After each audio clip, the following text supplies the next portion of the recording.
Hai semuanya, kalian lagi dengerin KTP, Kepo Tapi Peduli The Podcast, hosted by Dina dan Josephine, di mana kita bakal kepoin cewek-cewek Indonesia yang thriving di bidang mereka doing hot girl things.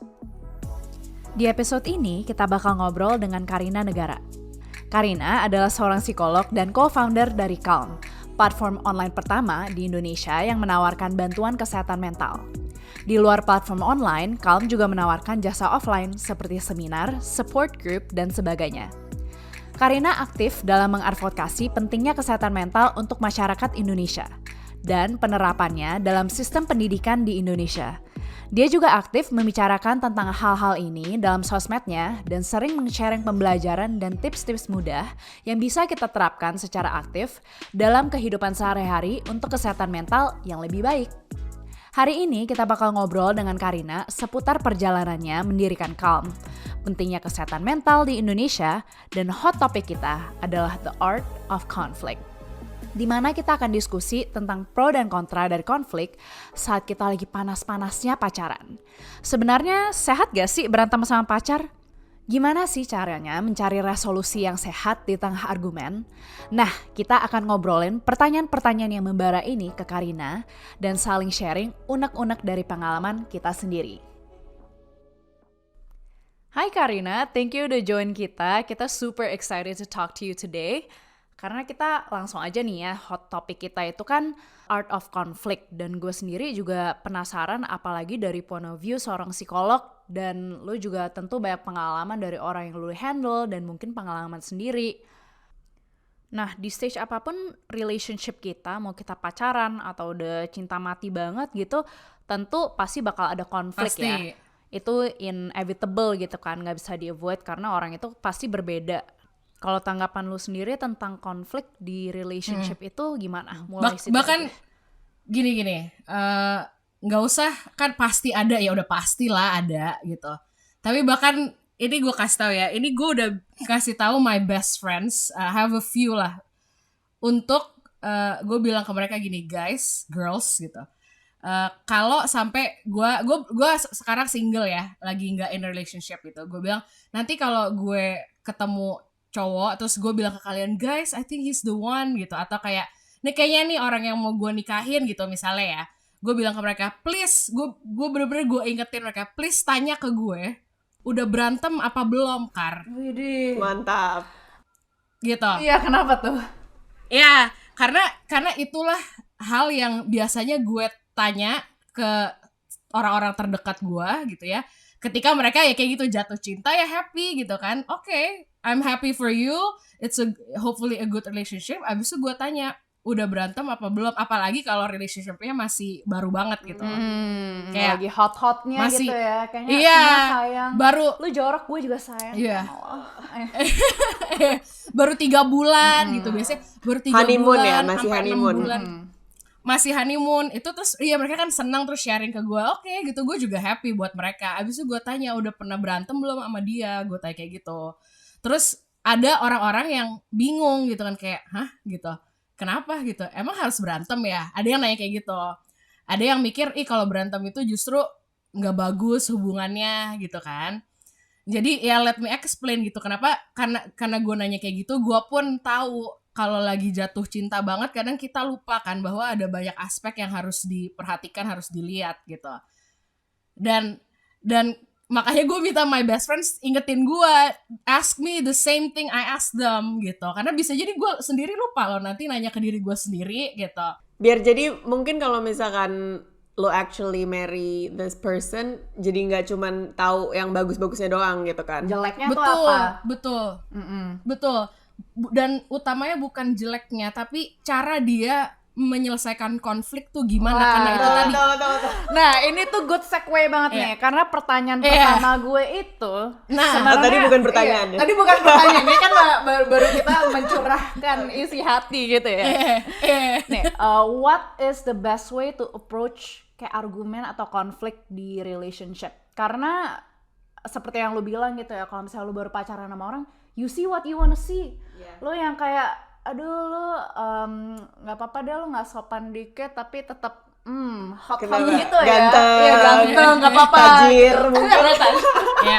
Gimana sih lo prioritasnya? Gimana Kak? What is the best way to approach conflict sebenarnya di relationship? Ini agak lebay, tapi with your whole being gitu ya. Maksudnya apa gitu? Your whole being itu gini, psikologi tuh simple nggak simple lah. Psikologi itu kan studi gitu kan, the study of gitu. The study of apa? 3P gampangnya. Pikiran, perasaan, perilaku manusia gitu. Mantap. Terus, Ya. terus. Jadi ketika approach a conflict harus pakai tiga-tiganya ya. Harus pakai pikiran, perasaan, dan perilaku. Sedangkan banyak orang yang approach-nya langsung cuma pakai perasaan gitu. Berantem.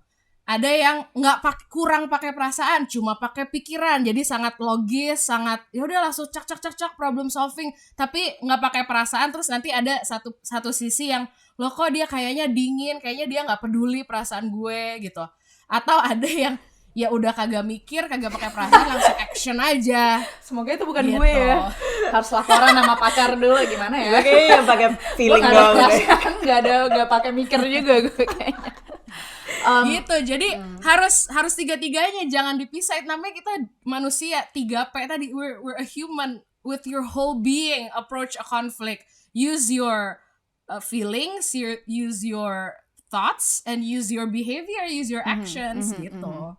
Dan ada gak hal-hal yang kita harus completely hindari pas kita argumen sama pacar? Is it like the way we talk? Is it the way we express? Like, what are things that we should definitely avoid pas kita berantem sama pacar? Ya, buru-buru itu yang mesti di-avoid. Jangan buru-buru. Bahkan sama friendship juga kok.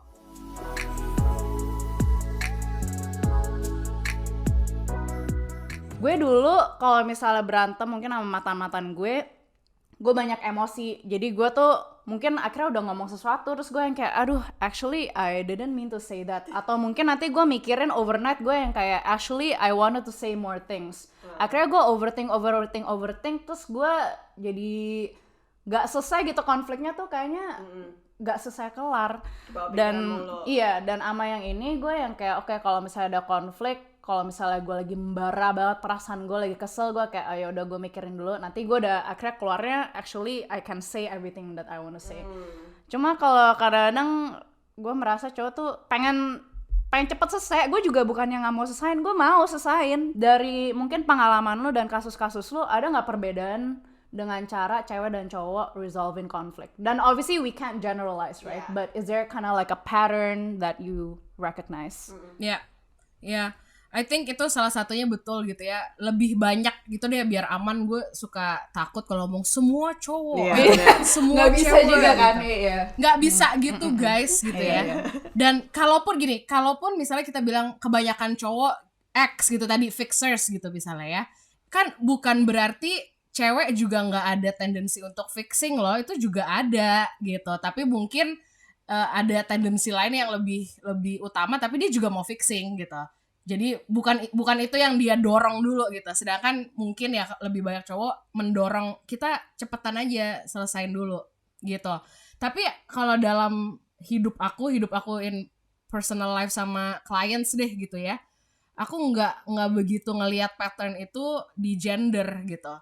Tapi aku lebih ngelihat ada patternnya di masculine and feminine energy yang honestly itu bisa satu podcast sendiri honestly ya gitu. We can talk about it gitu.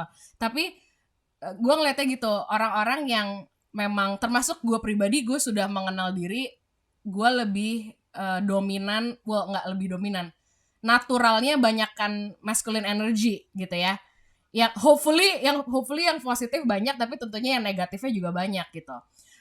Tapi pelan-pelan gue kurangin gitu kan. Nah, yang lebih kayak gue, baik itu laki-laki maupun perempuan, yang memang masculine energinya lebih natural gitu deh. Lebih natural tuh memang lebih tanpa effort gitu. Kayak bukan dengan sengaja memimpin, bukan dengan sengaja mau fixing, enggak, emang kayak gitu kayak ya namanya juga natural gitu kan.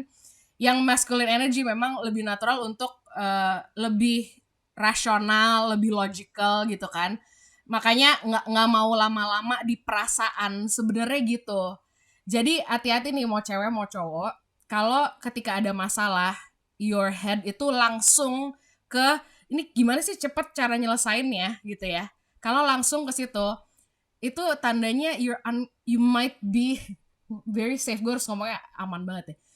You might be nggak boleh asumsi kan. You might be uncomfortable with feelings. Karena gue pribadi gue biarin aja biar orang ngeh gitu. Karena ini sih gue very open and honest about this ya. Karena gue udah kenal diri gue banget. Sama through therapy juga kok. Gue adalah walk the talk psychologist. Gue nyuruh orang konseling sama gue kalau mau. Gue juga konseling kok, jangan sedih gitu. I love my psychologist. I love going to counseling gitu. Untuk apa tadi? Untuk mengenal diri makin dalam segala macam. Makanya gue tahu bahwa gue itu masculine energy gitu kan. Gue lebih banyak rasional gitu. Walaupun feelingsnya juga ada, tapi gue tahu dulu gitu. Dulu tuh gue toxic masculinity loh. Kita suka ngatain cowok toxic masculinity. Please, gue Gimana Gua Kak? Boleh toxic. dong sharing boleh nggak pengalamannya? Gue toxic masculinity. Gue dulu kalau nangis pas udah remaja ke atas ya. Kalau masih kecil mah ya udahlah gitu. Remaja ke atas pas udah mulai ngeh bahwa oh ada perasaan itu, apalagi kita ngomonginnya stay di romantic relationship aja deh gitu ya. Gue pernah kangen sama gebetan, terus ya kangen tuh sampai nangis gitu kan, kayak maksudnya kangen banget sama dia gitu. Itu sebenarnya gini, bukan sampai nangis, gue mau nangis tapi gue tahan karena gue ngerasa apaan lo Kar gitu, kayak lo gitu, ini gue toxic masculinity.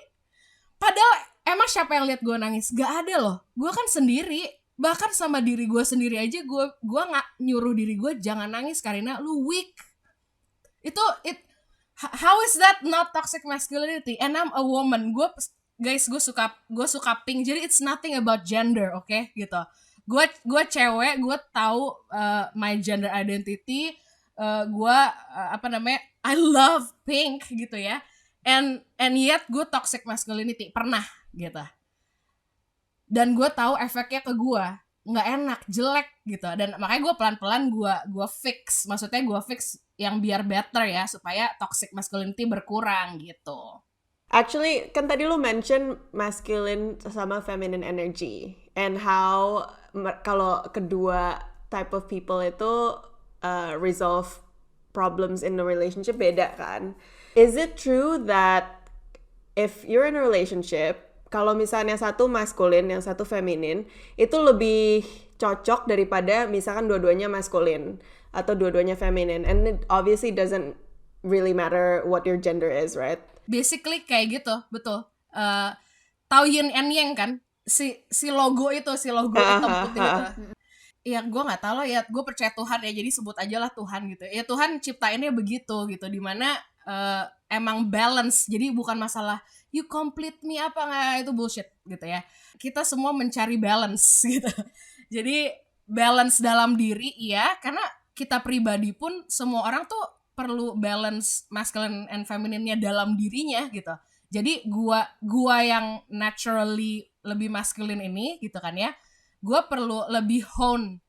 Pasti ada, tapi gue perlu lebih hone, ya memang perlu agak lebih usaha ya, karena itu tadi naturalnya yang maskulin, tapi yang di hone itu yang kita cultivate gitu kan ya dua-duanya yang positif dong gitu, jangan yang our toxic masculinity sama toxic femininity kita biarin aja ada gitu, jangan gitu. Makanya gue get rid of toxic masculinity, tapi yang positive masculinity gue simpen lah, it's good for me gitu, leadership skills yang bukan bossy tapi memimpin, delegate, itu my energy bisa membantu gue dengan mudah melakukan itu. Ya masa gue get rid of it just because I'm a girl or I wanna be more feminine, enggak gitu. Jadi makanya kan kalau bisa please ya, banyak juga kok cowok yang you think mereka nggak feminine energy. Bagus kalau mereka ada yang positif gitu kan, tapi banyak loh cowok-cowok yang negative feminine energy loh. Gimana tuh? Gimana? Contohnya, Boleh di-elaborate? Iya, yang ngambekan. Gitu. Bener. Feelings kan ada banyak, itu tadi feelings. Jadi makanya kan kalau kita ngomongin ekstrim, kalau ekstrim tadi logic, ekstrim rational thinking aja nggak pakai perasaan kan nggak bisa dong gitu. Tapi kalau kita berkutat terus di perasaan doang, ada masalah, sedih, aduh gimana nih doang, kagak dipikirin solusinya gimana, ya nggak selesai dong gitu. Tapi kan kita harus memberikan diri kita waktu. Makanya tadi balik ke apa tipsnya, jangan buru-buru gitu ya, karena mesti memberikan diri waktu untuk feel gitu, rasain sedihnya, kesel ya kan, berantem nih sama pacar gitu, aduh, atau dia melakukan sesuatu yang menyakiti hati kita, mungkin belum berantem tapi kita kayak oh dia kayak gitu, ya udah, sedih dulu, kesel dulu, kecewa dulu, Dirasain And dulu kalau- kali ya. dirasain dulu gitu. Itu dulu, baru kalau udah lebih tenang sedikit, silahkan have a healthy communication sama dia. Tapi jangan yang lu masih raw emotions namanya. Karena kalau masih raw emotions, nanti dia bakal feel attacked gitu ya. Ini mau cewek mau cowok sama aja. Terus malah kalian nggak bisa dengan kepala jernih memikirkan solusi yang terbaik. Conflict resolutionnya apa gitu. Nggak kepikiran kalau masih overwhelmed with anger or jealousy or whatever gitu.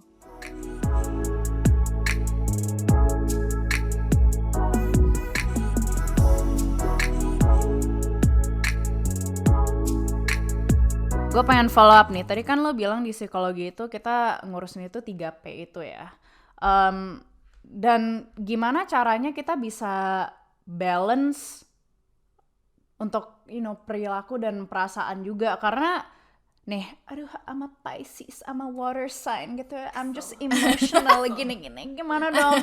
Kayak gue emang orangnya perasaan banget gitu loh. Maksudnya orang kan gak ada yang perfect. Gimana caranya kalau gitu Nggak kita ada. bisa at least like try our best gitu loh, bisa actually cool our head and then like actually feel everything. Like is there practice that we can do? Jadi skillnya yang dibutuhkan semua manusia gitu ya adalah emotion regulation itu tadi ya gitu. Regulasi emosi, atau emosi sama perasaan tuh sama aja lah, aku nyebutnya interchangeably aja. Jadi regulasi emosi itu mau lu lebih feeler kayak, mau lu lebih logic kayak, whatever lah, terserah lo lah. Tapi semua orang harus belajar emotion regulation gitu. Yaitu sesimpel satu, validasi emosi dulu, atau merasakan, mengakui, menerima gitu. Jadi ya itu sit with it tadi. Nggak boleh in denial. Nggak boleh makin lama denial, makin lama kelarnya loh gitu. Sedangkan banyak orang yang saking nggak nyamannya merasa, di skip tuh bagian validasi emosi, regulasi emosinya di skip. Dia maunya udahlah, ini kita nggak usah rasain aja, kita langsung aja ke solution kayak atau apa gitu. Tapi kan ya udah, Atau didiemin namanya juga malah. manusia, Kayaknya banyak juga tuh iya yang didiemin. didiemin gitu. Jadi ya emang mau nyelesain masalah kan enggak. Makin cepet diakuin perasaannya, I feel angry gitu misalnya, atau I feel sad that he forgot misalnya gitu kan. I feel left out that she did not ajak aku ke main sama temen-temennya gitu misalnya ya, nggak tahu, pokoknya apapun itu gitu, admit it. Itu validasi itu is such a fancy word. Gue sebenarnya masih sampai hari ini tuh masih kayak aduh, ini validasi tuh terlalu berat ya gitu, tapi memang itu proper termnya gitu. Cuman udahlah, akui aja deh, akui gitu aja kali ya, akuin aja gitu. Abis itu kalau udah diakuin tuh gini ya, misalnya cemas tuh level 10 tadinya gitu kan, anxious ini juga buat any feeling gitu, level 10, terus kita mengakui I feel anxious because bla bla bla gitu kan, itu turun loh sedikit, gue jamin deh gitu. Mungkin bukan langsung ke 5 atau ke 0 gitu, tapi dari 10 turunlah ke 9,5 atau ke 9 gitu, dimana kita udah sedikit lebih cukup jernih untuk abis itu mikir next step-nya apa. Oke, kalau gue ngerasa cemas, what do I need to do about this worry, about this anxiety gitu. Karena kalau tadi masih 10 atau 11, kadang bahkan 15 kalau lagi cemas banget, lagi marah banget, including kadang bahkan lagi happy banget pun kita nggak bisa mikir loh gitu. Kalau kalau overly happy gitu. Makanya itu tadi kalau yang lagi jatuh cinta kan lagi happy banget tuh. Tolong jangan make rash decisions or big decisions gitu. Karena bisa jadi terlalu based on feelings and gak pakai kepala jernih tadi buat mengambil keputusan. But anyway, balik ke yang in the moment you feel apapun itu, akui kan, abis itu bilang tanya ke diri, tanya ke si anxiety ini gitu, misalnya what do you need, what do I want, biar lebih reda lagi, lebih turun lagi gitu. Belum tentu gini, si perasaan bakal bilang talk to him now, call him gitu kan, teror gitu, right now telepon dia 100, nah ya gitu kan. Terus itu bakal nyelesain solusi nggak? Coba ya itu, kalau nanya ke si perasaan bakal bilang iya telepon dia sekarang gitu ya. Tapi kan kalau udah sedikit lebih regulated, itu literally regulated ya perasaannya, pun si perasaan bilang iya dia aku penasaran banget pengen telepon dia sekarang misalnya gitu. Si pikiran yang udah sedikit lebih jernih bakal kita tuh ngomong bener-bener semua ini internal talk gitu di dalam. Kalau misalnya mau ditulis biar lebih jelas boleh, mau ngomong a bit out loud juga boleh sebenarnya gitu.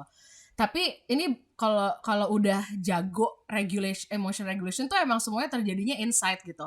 Makanya kan nggak apa-apa. Kalau belum jago nggak apa-apa, makanya ngomong sama orang, diskusi sama orang. Tapi kan orang lain kalau selain ya therapist, counselor, psychologist gitu yang train ya gitu, mereka kan belum tentu ngasih tanggapan yang tepat gitu. Mereka bisa jadi malah ngompor-ngomporin si emosi gitu. Iya, telepon aja. Apalagi temen-temen lo gitu ya, mungkin mereka mau suportif tapi akhirnya jadi Betul. yang kayak udah nggak apa-apa, lakuin aja. Padahal you know it's not good for you. Iya, nggak usah ditelepon, lu datengin aja. Udah kita labrak aja sekarang. Kompor ya, selalu Zaman SMP udah labrak kayak tuh cowoknya.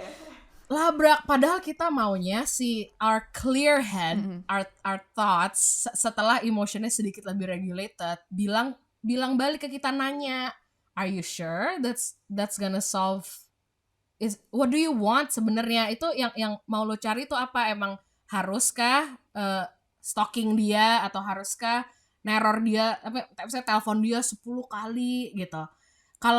Kalau udah telepon 10 kali, ini kan si otak pinter ini ya, si thoughts kita yang ngomong, kalau udah telepon 10 kali bakal pasti diangkat nggak, dia bakal tambah kesel atau bakal jadi sayang sama lo gitu.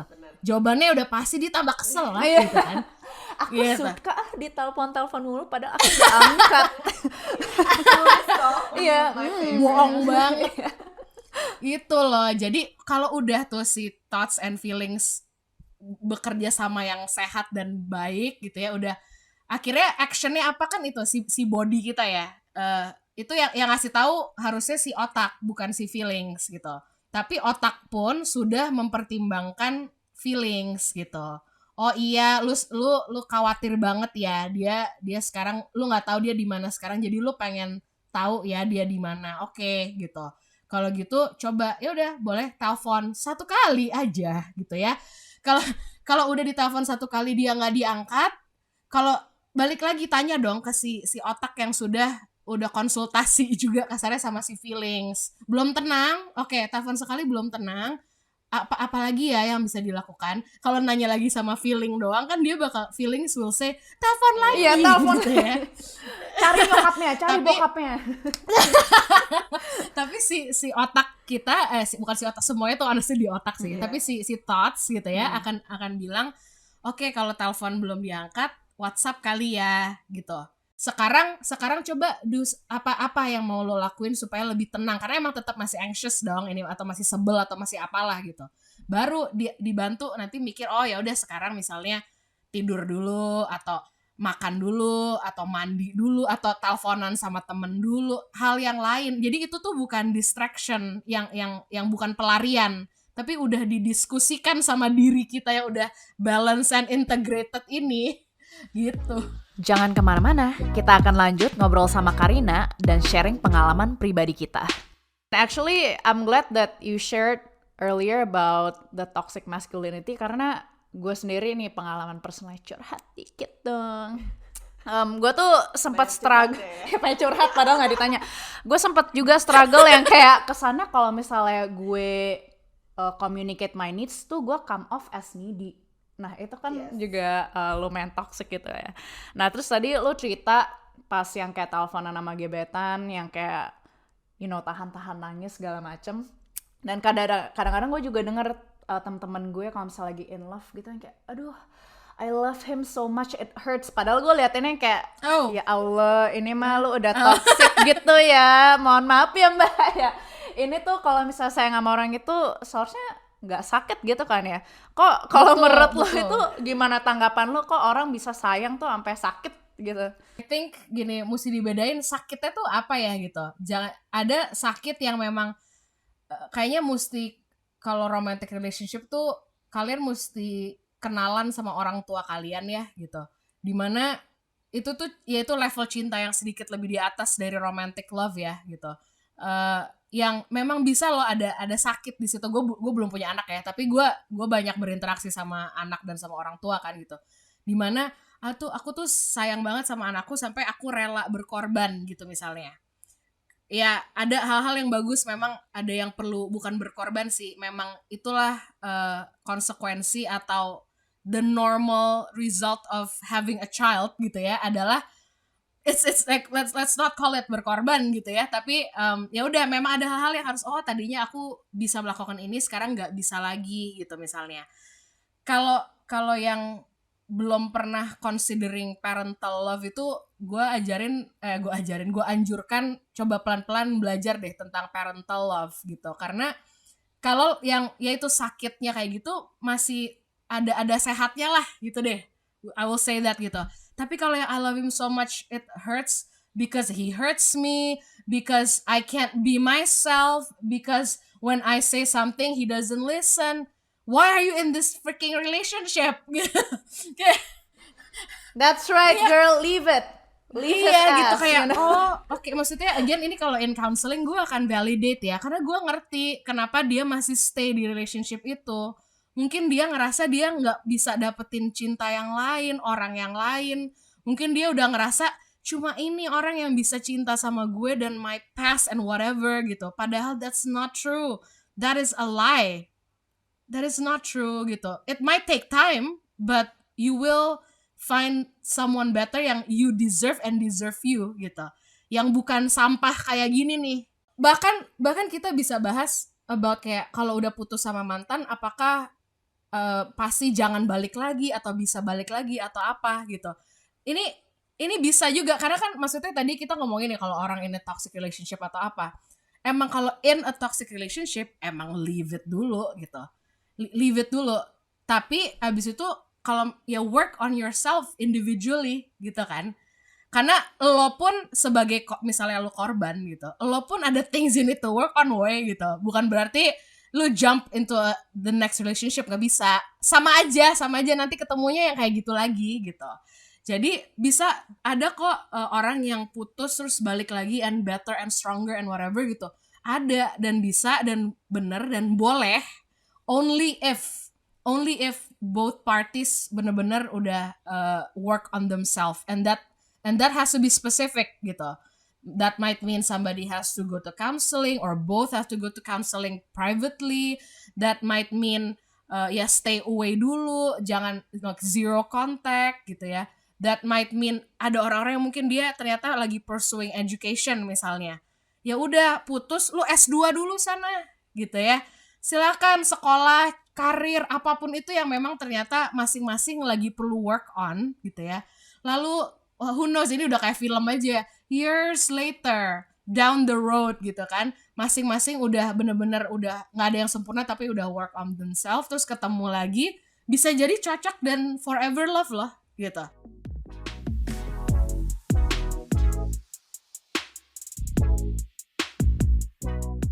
Tadi kan lu ngomongin tentang misalkan cewek atau cowok pun jadi ngerasanya kayak I can't leave this relationship, nggak ada siapa-siapa lagi di luar sana yang bakal terima gue dan segala macam.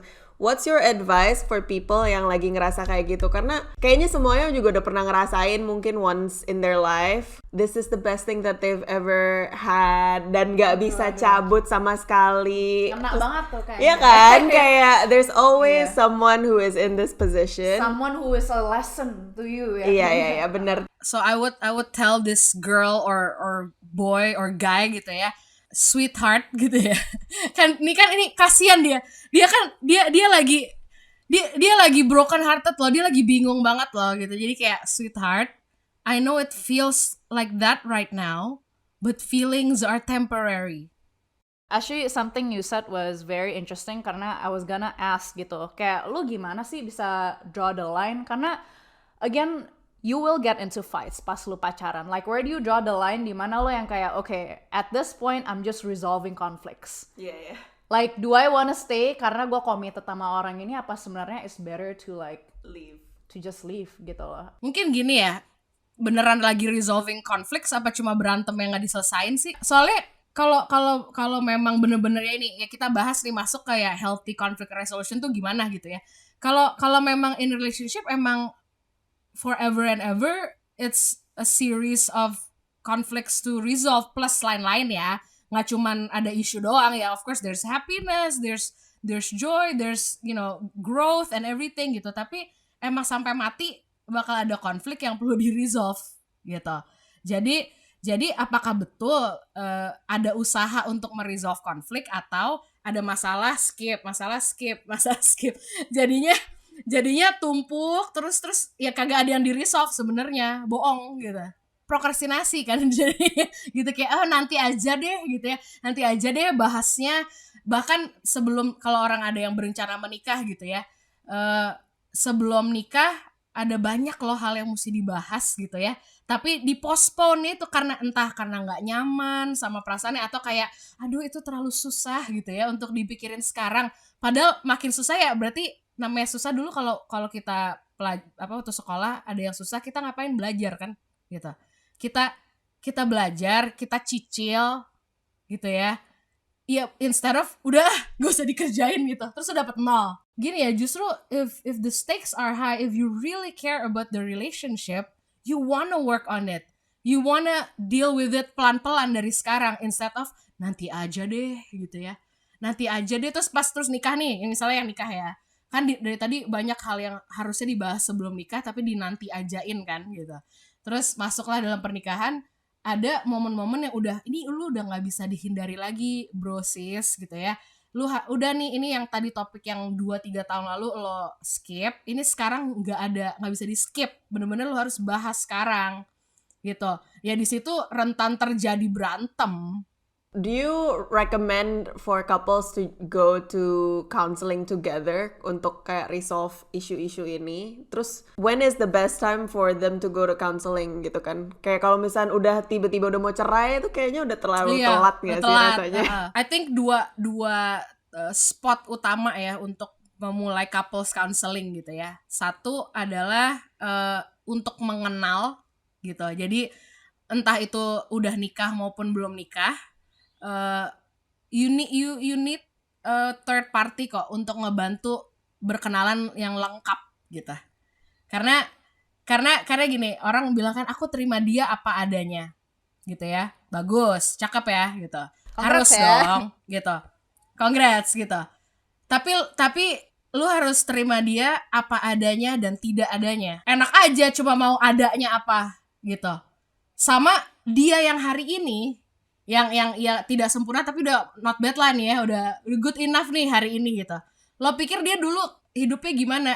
Lu mesti kenal apa yang membentuk dia sampai dia hari ini. Lu bisa terima nggak tuh yang embel-embel belakangnya? Sama pun ke diri lo sendiri gitu. Jadi makanya memang in a relationship itu harus mengenal diri dulu baru mengenal dia. Sedangkan banyak orang yang belum kelar atau bahkan belum usaha sedikit pun mengenal diri, udah get into a relationship, ya good luck deh gitu ya. Good luck deh, lu capek mengenal diri, nggak kelar mengenal dia, bingung gitu, jadi berantem apa segala macam. Padahal kalau mengenal diri dulu luas dan dalam ya, kalau mengenal diri itu harus luas dan dalam. nggak akan pernah kelar karena kita seumur hidup terus berkenalan dengan diri gitu ya. Tapi minimal udah cukup yang sampai titik hari ini lumayan banyak, baru start a relationship and get to know that person, termasuk masa lalunya. Jadi kalau ini maybe an unpopular opinion ya, tapi kalau buat gue, and this is what I will do with my future relationship, gue mau bahas tentang mantan sih gitu. Sedangkan banyak orang kan kayak udah nggak usah bahas mantan. No, I wanna know, not to compare myself, karena again gue udah emotionally secure nih orangnya gue ya. Jadi kalau kalian belum, bukan maksudnya Jo sama Dina ya, pokoknya siapapun nih yang lagi denger gitu, kalau kalian belum emotionally secure, tidak disarankan get into a romantic relationship. Romantic relationships akan men-trigger semua insecurities lo. Jadi mau orangnya siapa juga salah semua. Padahal bisa tepat. Dan gue kayaknya actually melihat pattern ini especially during pandemic ya. Gue banyak lihat after the pandemic, banyak yang putus tapi banyak juga yang actually got engaged gitu lah ya.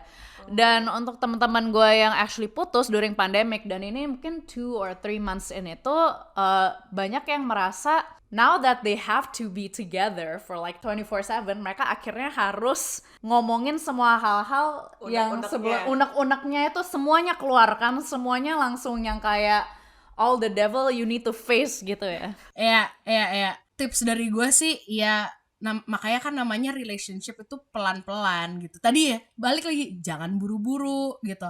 Jadi skill yang dibutuhkan gitu ya untuk have a healthy and effective conflict resolution skill juga ya, conflict resolution lah with your partner gitu, adalah satu, skill validasi emosi. Tadi sih skill regulasi emosi as a whole ya gitu.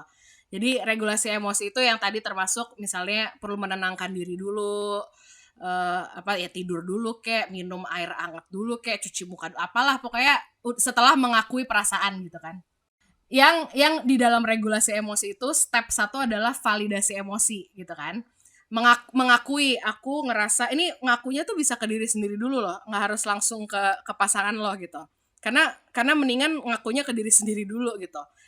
Dan udah bukan raw emotions yang dilempar ke pasangan gitu kan. Jadi ngaku kan, aku merasa bla bla bla karena bla bla bla, titik gitu ya. Abis itu kalau udah lebih tenang segala macam, communicate dong, ngobrol nih, ajak ngomong kan pasangannya gitu ya. Waktu ajak ngomong ke dia, warningnya kan jangan langsung nyalahin kamu sih bla gitu, tapi coba validate dulu perasaan dia yang tadi, kira-kira dia tuh kenapa ya sampai lupa lagi atau salah apa, kita taruhlah pakai contoh lupa aja gitu. Lupa anniversary gitu ya. Lupa anniversary. Iya, misalnya gitu. Padahal udah tahun kesekian kok dia lupa lagi misalnya lupa gitu. Kita pacaran. Kalau itu bahaya. Kalau itu masalahnya lebih besar daripada hanya lupa ya. Itu saatnya ganti. Saatnya ganti pacar. Jadi ada jingle gitu tengah-tengahnya, saatnya ganti pacar. Itu coba validate perasaan dia, kalaupun nggak ngerti sih perasaan dia apa ya sampai bisa kayak gini, keadaan dia gitu. Tadi misalnya kayaknya berarti dia tuh bisa sampai lupa tuh kenapa ya, kalaupun bukan pikun, berarti dia lagi overwhelmed banget kali ya sama banyak hal gitu misalnya, atau ya dia susah banget kali mengingat sesuatu.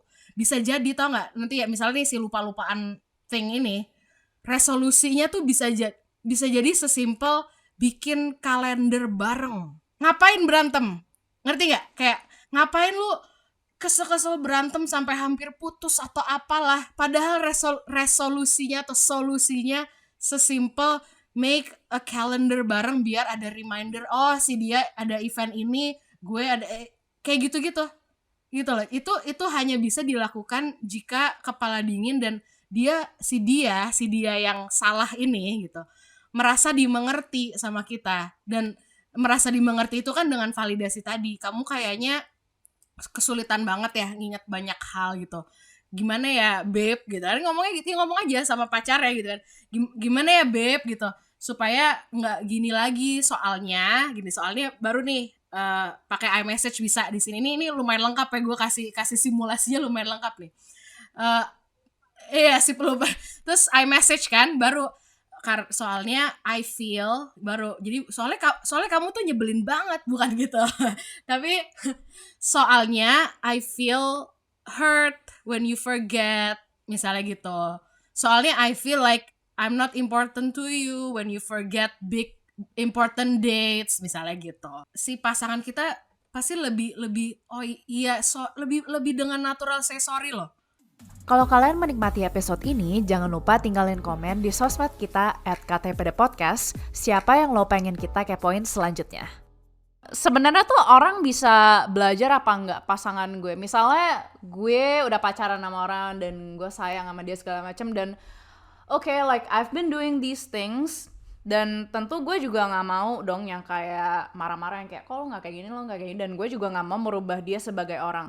Ini tuh gue udah terlalu sering denger masalahnya tuh yang udah marital conflict sih memang gitu ya. Atau nggak usah deh ya yang masih pacaran, itu tadi lupa-lupa itu kan sebuah yang terulang-ulang gitu ya. Jangan dimarahin dan dicari solusinya ketika dia momen lupa.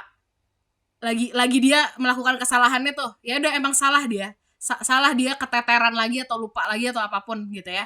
Tapi another place and time, lagi santai, ya let's talk about our relationship gitu. Terus ada yang gue saranin dan sangat bagus sudah dilakukan beberapa sahabat gue sih gitu, adalah namanya relationship check up gitu, yang berkala dilakukan gitu. Pertama bisa sendiri dulu, tapi kan again kalau tadi kesulitan, silakan involve counselor ya gitu, atau orang lain. 2 titik orang perlu couples counseling gitu ya, adalah momen ingin mengenal lebih luas dan dalam itu tadi ya, kapanpun itu, sama momen udah berusaha have a communication berdua tapi mentok gitu.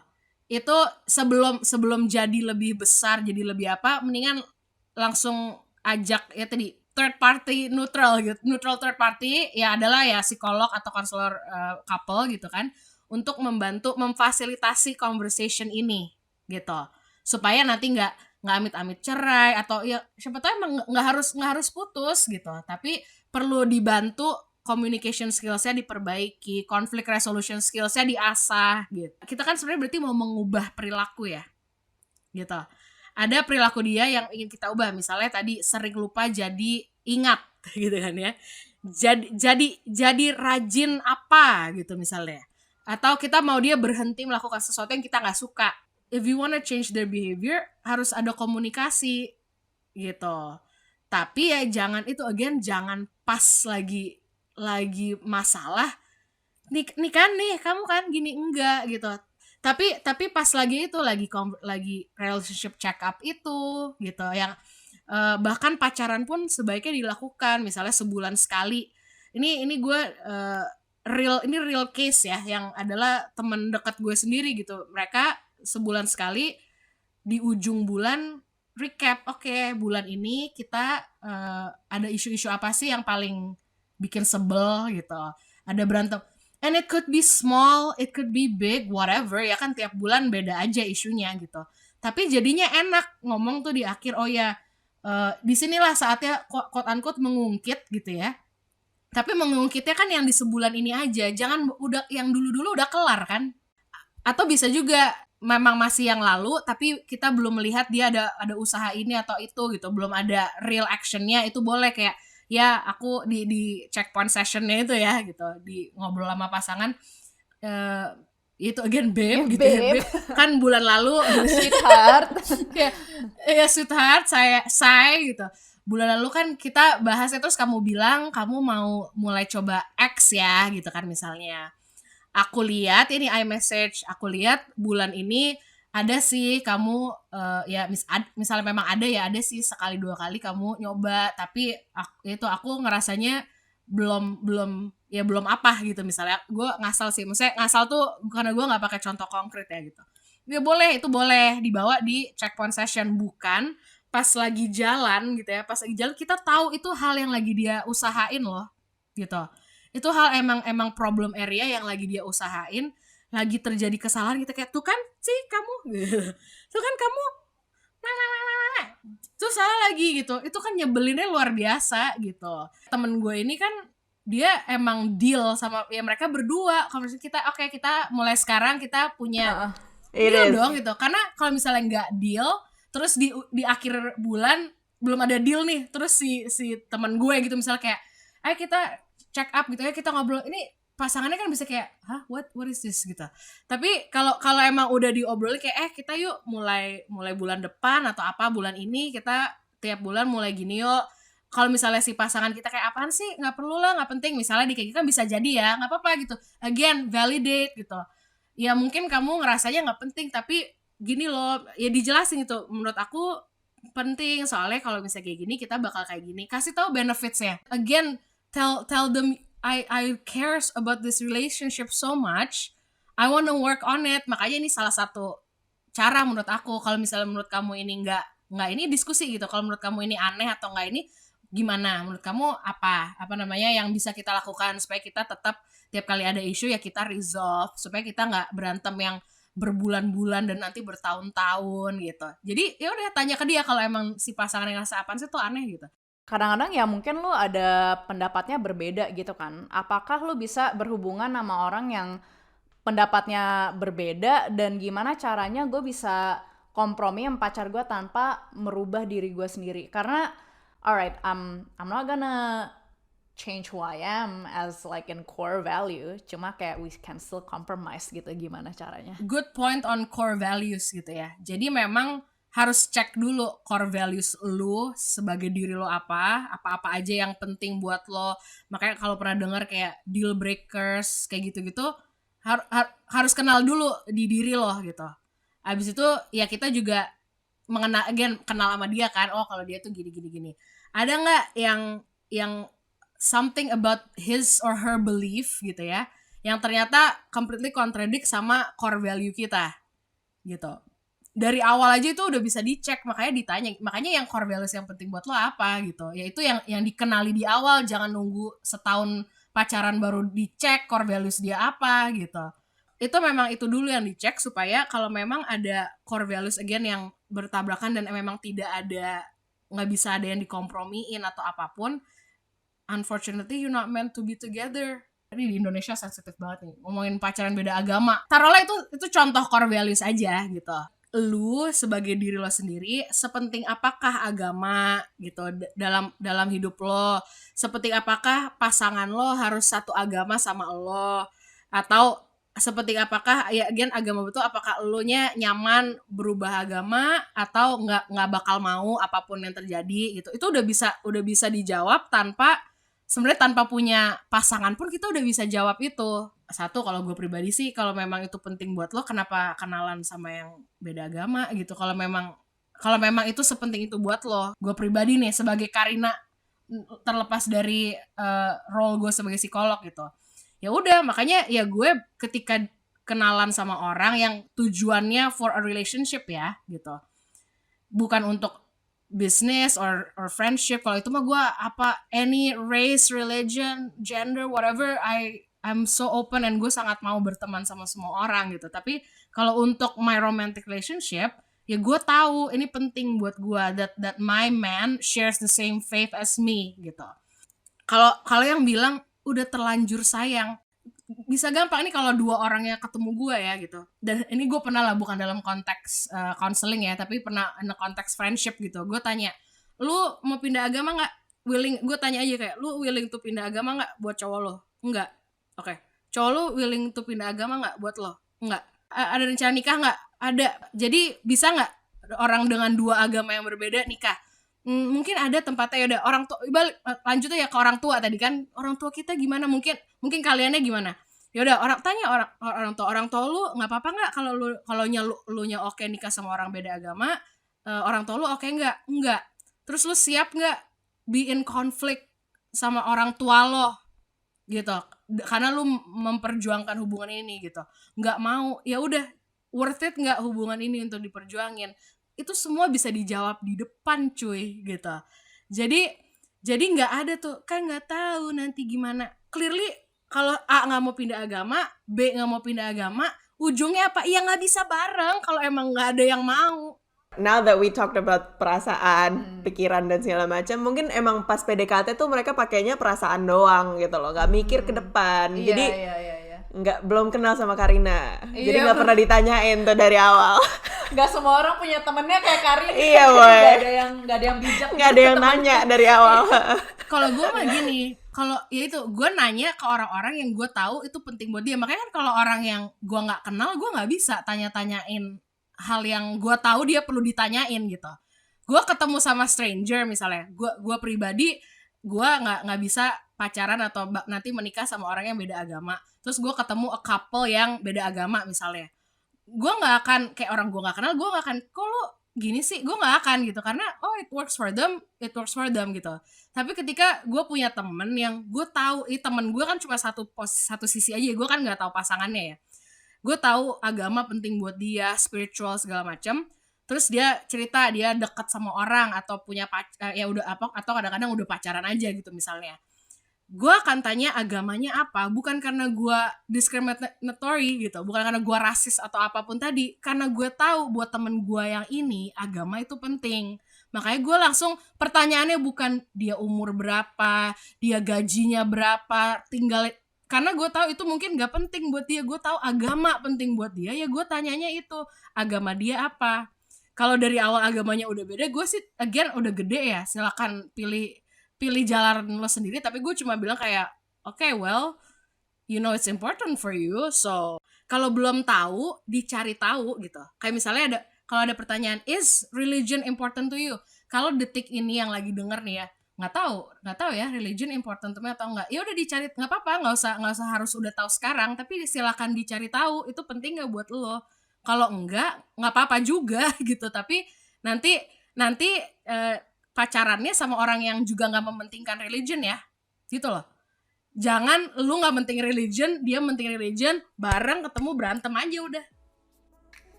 Menutup percakapan hot topic kita dengan Karina, kita kepoin Karina tentang karirnya sehari-hari dan gimana dia pribadi bisa mengurus kesehatan mentalnya dan mempraktek self-love. Lu sebagai psikolog sekarang ada ngerasa pressure nggak sih untuk selalu to be on top of your game gitu kan? Lu kayak essentially day to day ngurusin problemnya orang. Ada pressure nggak sih to always do something right? Karena kan lo akhirnya ngasih advice what people should do and things like that gitu. Enggak, karena gue kan tadi gue walk the talk psychologist ya gitu. Justru bukan pressure, tapi gue semakin mengizinkan diri gue jadi human gitu. Karena semakin human gue with my imperfections, justru semakin banyak klien yang datang ke gue gitu. Karena mereka tahu nih orang manusia. Iya. Gimana caranya lo menjaga kesehatan mental lo? Kayak in maybe just like so strong. Iya, the summary of like your self care gitu ya. Ini sih istirahat gitu. Jadi kayak itu tadi ya, kembali ke memanusiakan diri gitu. Manusia perlu apa? Tidur. Manusia perlu apa? Makan. Perlu happy juga gitu kan ya. Ya udah gue aplikasikan aja itu semua ke diri gue. Makanya budgeting jadi matter, scheduling jadi matter. Jadi kayak gue kalau ngelihat jadwal nih ya, gue pakai Google Calendar gitu. I think with mental health di Indonesia, kita harus mindsetnya long haul gitu ya, atau ini long game gitu kan ya. Jadi kita tuh ada di titik yang 2-3 tahun terakhir ini memang udah way better than usual gitu kan ya. Lagi ada growth yang lumayan baik nih gitu, yang cukup baik gitu. Ya hopeful sih, karena ada growth ini jadinya hopeful, berarti ini bisa terus di maintain. Tapi ya jangan, ya buat kalian yang memang sudah peduli sama mental health, jangan dijadiin ini fase doang ya gitu, jangan tren doang gitu. Tapi jadiin ini lifestyle gitu, memang this is important gitu. Kalau emang lu orang yang baru 5 menit ngeh bahwa mental health itu important gitu, ya nggak apa-apa gitu. Tapi ya udah terusin dan praktekin. Kalau lu udah take care of yourself, lanjutin, share as much as you are willing and able gitu ya. Jadi kayak orang kan nanya, gimana nih cara menghapus stigma mental health segala macam. If you want, you talk about yours, you talk about your feelings and your condition. Again, senyamannya ya, karena jangan kok lu harus jadi orang yang keluar-keluar di internet ngomongin lo depresi misalnya atau lo punya ini punya itu. Kalau belum nyaman ya jangan gitu. Makanya gue share bukan hanya gue, ayo guys mental health penting, enggak. Gue walk the talk, I go to a psychologist and I love it gitu ya. Dan itu gue banyak share tentang itu, jadi silahkan tanya dan gue akan share sespesifik mungkin tanpa gue kasih tahu ke kalian isu-isu gue apa. Ya kalau gue lagi mau dan gue nyaman gue share, tapi otherwise pokoknya it works in this certain way gitu misalnya. Okay, last question. Is there advice yang lo bisa share untuk pendengar tentang yang penasaran nih sama terapi, mau mulai tapi nggak tahu mau kemana sih, kayak mau mulai terapi, mau cari psikologisnya aja dari mana, terus biasanya kan sometimes ada yang nggak cocok, gimana tuh? Jadi ini ya nice segue gitu ya, dimana dari tadi kita segue berapa kali cakep ya. Mulus ya. Udah kayak jalan di Jakarta. Mulus tapi mulus gak kayak hubungan kamu sama dia. Aduh, sakit, banyak lupa. Dari tadi kita ngomongnya pelupa, ini siapa nih? Kayaknya di setiap orang tuh ada pelupa X ya. Ada. Iya, seguenya adalah introducing Calm gitu maksud gue. Karena inilah ya salah satu alasan ada Calm gitu. Karena kita tahu roadblocks ya gitu kan. Kita tuh me and my co-founders gitu ya. We know, ini orang tahu ini ada yang banyak yang tahu penting tapi kok nggak nyari. Mungkin bingung kalau gitu. Mungkin mereka bingung nyarinya kemana. Atau ada yang belum ngeh bahwa ini penting tapi ya udah mereka perlu di-educate pelan-pelan gitu kan ya. Jadi ya Calm ini nyebutnya Calm tuh perusahaan kesehatan mental gitu, karena iya ada aplikasi gitu kan ya, ada aplikasi konseling online yang bisa dipakai gitu. Tapi kita juga di Instagram di @get.calm, calm with the K by the way gitu ya. Itu education yang soft gitu, maksudnya yang ini relatable stuff lah gitu. Toxic positivity ya, ini relationship, healthy boundaries gitu-gitu semua ya dibahas aja. Untuk nanti detailnya kan ya lu harus bahas in counseling lah gitu. Jadi kalau bingung, kalau di Calm itu untungnya sekarang kan emang gini sih, Calm tuh sebelum pandemi juga udah online ya. Makanya I know it works gitu. Not because of the pandemic, because even before the pandemic it helps people gitu. Tapi ya udah, ini sekarang tuh kayak lagi pandemi gini udah bukan lagi ya apa bisa kali ya online gitu. It's more like this is the safest way now gitu. This is the safest way to take care of your mental health yang in a therapeutic way ya, yang counseling gitu, adalah secara online. Dan kalau di Calm opsinya ada chat di HP ya, di HP lagi di app-nya gitu ya. Jadi chat kayak WhatsAppan I guess gitu. Tapi bukan immediate response ya, karena justru bagus kalau ada waktu buat lo mikir untuk bales.